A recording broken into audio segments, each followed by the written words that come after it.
남쪽 유다 왕국의 운명에 관한 예언을 하였고, 더불어 이제 후반부에서는 세계 열방에 관한 심판을 예언하고 있습니다. 그래서 46장 이후로는 세계 열방에 관한 심판이 선포되고 있습니다. 애굽에 관한 심판과 이어서 이제 오늘 본문에는 블레셋과 모압에 관한 하나님의 심판이 예고되고 있습니다.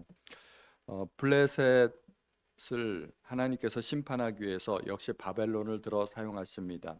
물이 북쪽에서 일어나 블레셋을 휩쓸 것이라고 이야기하고 있습니다. 마치 바다에서 올라오는 거대한 쓰나미처럼 한 50m, 100m 되는 거대한 파도가 바다 한가운데는 그런 파도가 있다고 하는데요. 그러한 파도가 육지를 덮치면 뭐 남아나는 것이 없는 것이죠. 그렇게 바벨론의 군대가 온 세상을 휩쓸 것입니다. 그때 부모들은 자기의 자녀조차 돌보지 못하고 손목에 힘이 풀려가지고 아무것도 할 수 없다는 그런 이야기입니다. 하나님께서 하시는 일이기 때문입니다.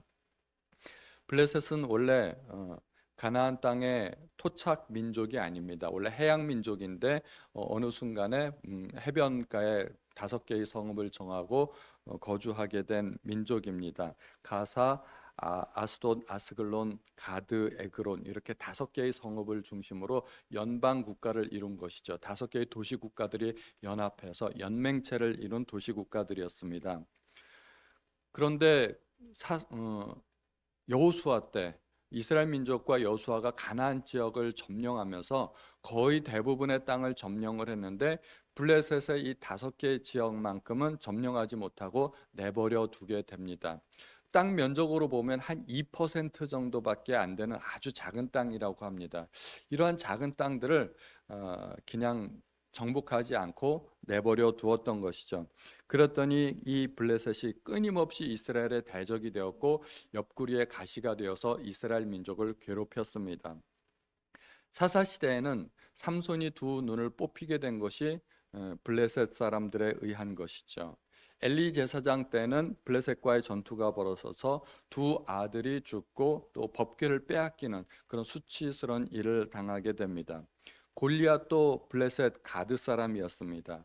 사울이 마지막에 블레셋과의 전투에서 또 목숨을 잃게 됩니다. 이렇게 작은 불씨가 남아서 수시로 끊임없이 이스라엘의 옆구리의 가시처럼 그렇게 괴롭혔던 것입니다. 그 블레셋도 결국은 바벨론의 침략으로 완전히 망하게 되는 것입니다. 마치 물이 북쪽에서 일어나 홍수처럼 그들을 쓸어버릴 것입니다. 불타고 남은 것은 있어도 홍수 끝에 남은 것은 없다는 말이 있습니다. 우리의 속담인데요. 이렇게 홍수는 모든 것을 싹 쓸어간다는 것이죠. 홍수는 예기치 못하는 갑작스러운 재난입니다. 오늘날처럼 일기예보가 발달하고 굉장히 정확한 확률로 날씨를 예보하는 그 기상청에서도 홍수를 예보하더라도 그 홍수를 사실 사람의 힘으로 대비하기가 쉽지 않습니다. 그래서 갑작스럽게 많은 비가 내리면 오늘날도 그런 많은 피해를 당하게 되지 않습니까? 하물며 옛날에는 뭐 비가 내리면 당할 수밖에 없는 것이죠. 노아의 홍수 때 그들은 먹고 마시고 장가가고 시집가고 태평스러운 삶을 누렸습니다. 그러다 어느 날 갑자기 비가 쏟아지기 시작하니까 그들은 뭐 막무가내로 당할 수밖에 없는 것이죠. 블레셋도 마찬가지입니다. 그들이 어느 날 예기치 않은 시각에 갑자기 이렇게 홍수처럼 바벨론의 군대를 맞이해서 망하게 된다는 것입니다. 두로와 시도는 블레셋 저 한쪽 끝에 있는 해변 국가인데 그들은 서로 동맹 관계를 맺고 있었지만 그러나 두로와 시돈조차도 그들을 도울 수가 없고 갑돌 섬에 있는 사람들도 블레셋과 동맹 관계에 있는데 전혀 도와줄 수 없다는 것입니다. 블레셋이 이렇게 위험에 처하게 되었을 때 그 주변에 어떤 나라도 그들을 도울 수가 없었습니다. 가사는 슬픔에 젖어서 머리를 밀고 대머리가 되었고 아스글론은 죽은 자를 애도하는 의식으로 몸을 베었습니다. 그러나 결국 그들은 그 재앙을 온몸으로 맞을 수밖에 없게 되는 것입니다.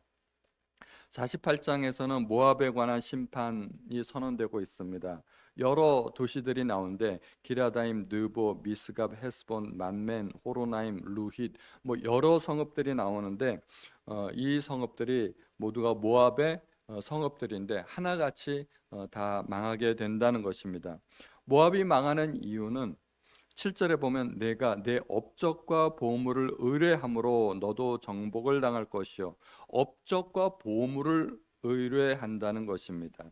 자기의 능력, 자기의 재물, 자기가 섬기는 우상을 의지하게 되니 망하게 될 수밖에 없다는 것입니다. 업적과 보물. 업적은 능력 있는 사람들이 이루는 것 아니겠습니까? 뭔가 대단한 업적을 이룬 사람들을 보면 세상 가운데서 칭송을 받고 부러움의 대상이기도 합니다. 업적은 보통 능력이 많은 사람들이 이루게 되는 것인데 또 부자도 아무나 부자 되는 것 아니지 않습니까?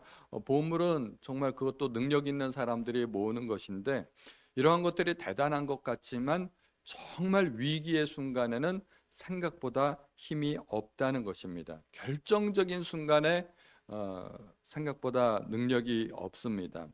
우리가 재물을 모으기 위해서 정말 열심히 노력하고 힘들게 일하고 그러지만 그러나 한순간에 날아갈 수 있습니다. 하나님이 불어버리시면 그냥 한순간에 다 날아가는 것입니다. 그래서 잠언 23장의 말씀을 보면 내가 어찌 허무한 것에 주목하겠느냐 정령이 재물은 스스로 날개를 내어 하늘을 나는 독수리처럼 날아가리라. 우리나라도 뭐 IMF 경제 위기를 겪었고 또 코로나라는 위기도 겪었고 그러지 않았습니까? IMF 때 수많은 잘 나가던 중소기업들이 무너지고 도산했습니다. 그리고 대기업들도 휘청휘청했습니다. 예기치 못하게 잘 나가던 사람들이 갑자기 그렇게 하루아침에 무너지는 경험들을 우리가 했던 것입니다. 우리가 이렇게 재앙을 당하면 정말 어쩔 수 없이 이렇게 무너지게 되는 경우들이 있습니다. 재물이 굉장히 우리에게 큰 힘이 되는 것 같지만 그 재물도 어느 날 한순간에 날아갈 수가 있다는 것입니다. 또 업적도 마찬가지입니다. 이 온 세상을 다스리게 되었던 바벨론의 왕 느부갓네살이 얼마나 마음이 교만했겠습니까? 그 엄청난 능력으로 건설했던 바벨론의 도성을 바라보면서 그 도성 꼭대기에서 그 바벨론의 화려한 도성을 바라보면서 야, 내 힘으로 이 모든 것들을 건설했구나 하고 마음이 교만해졌을 때 그러나 한순간의 징계로 그 느부갓네살조차도 7대를 짐승과 같이 지내야만 했던 것입니다. 내가 했다. 이것처럼 큰 교만이 없는 것입니다. 그래서 다니엘서 4장에 보면 느부갓네살이 이렇게 말하죠. 나 왕이 말하여 이르되 이 큰 바벨론은 내가 능력과 권세로 건설하여 나의 도성으로 삼고 이것으로 내 위엄의 영광을 나타낸 것이 아니냐 하였더니 느부갓네살도 계속해서 반복해서 하는 말이 내가 나의 또 내 위엄의 이런 자기를 드러내는 말을 하게 되는 것입니다. 그래서 교만한 사람들은 보면 뻔합니다. 자기를 드러내는 것이죠. 내가 왕년에, 내가 적어도, 뭐 내가 한때는 이렇게 자기를 드러내는 말을 많이 하게 됩니다. 그러나 이 말이 끝나기도 전에 하늘에서부터 이 느부갓네살 왕에게 징계의 소리가 들리게 됩니다. 그리고 느부갓네살은 일종의 정신병에 걸려서 왕궁에서 쫓겨나게 됩니다. 그리고 손톱과 발톱이 기르고 그리고 머리카락은 독수리처럼 하늘 이슬에 젖고 소처럼 풀을 먹고 그렇게 7대를 지내게 되는 것입니다. 온 세상을 다스리던 한날의 왕도 하나님의 징계를 받으니까 한순간에 몰락한다는 것입니다. 그러므로 우리가 교만이 얼마나 위험한 것인지를 깨달아야 됩니다. 또한 모압이 멸망하게 된 또 하나의 이유는 우상 숭배 때문이었습니다. 7절 하반절에 보면 그모스는 그의 제사장들과 고관들과 함께 포로되어 갈 것이라.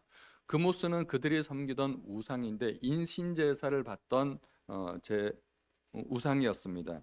그런데 그 우상이 그들을 바벨론의 침략으로부터 구해주지 못했다는 것입니다. 열왕기서에 보면 이 모압의 왕이 이스라엘과 전투를 하는데 전투 중에 굉장히 불리해졌습니다. 불리해지니까 자기 뒤를 이어서 왕이 될 자기의 아들을 인신제사로 드리는 모습을 보게 됩니다. 자기 아들을 인신제사로 그모스에게 불태워서 드리게 됩니다. 이 모습을 보고 이스라엘이 기가 막혀가지고 도대체 저런 인간들하고는 싸울 가치도 없다고 그래서 돌아가는 그런 모습이 나오는데요. 그렇게 자기의 소중한 아들까지도 인신제사로 바치게 되는 이러한 그모스가 바벨론의 침략으로부터 모압을 구해주지 못했다는 것입니다. 그래서 시편을 보면 시편의 115편의 말씀에 그들의 우상들은 은과 금이요 사람이 손으로 만든 것이라 입이 있어도 말하지 못하며 눈이 있어도 보지 못하며 귀가 있어도 듣지 못하며 코가 있어도 냄새 맡지 못하며 손이 있어도 만지지 못하며 발이 있어도 걷지 못하며 목구멍이 있어도 작은 소리조차 내지 못하느니라. 우상들을 만드는 자와 그것을 의지하는 자들이 다 그와 같으리로다.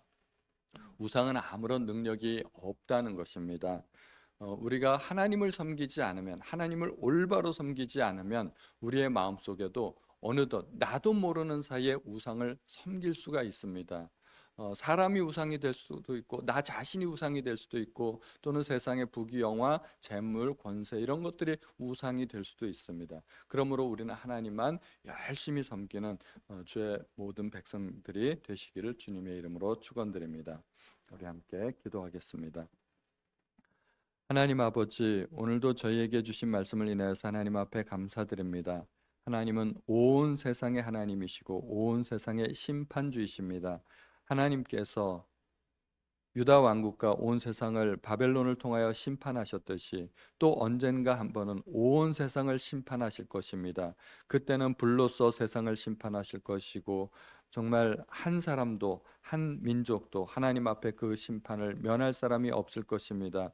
하나님, 우리가 그 심판의 때를 대비하여 노아와 같이 거룩한 삶을 살 수 있도록 정결한 삶을 살 수 있는 주의 백성들이 될 수 있도록 도와주옵소서. 모든 말씀 우리 주 예수님의 이름으로 기도하였습니다. 아멘.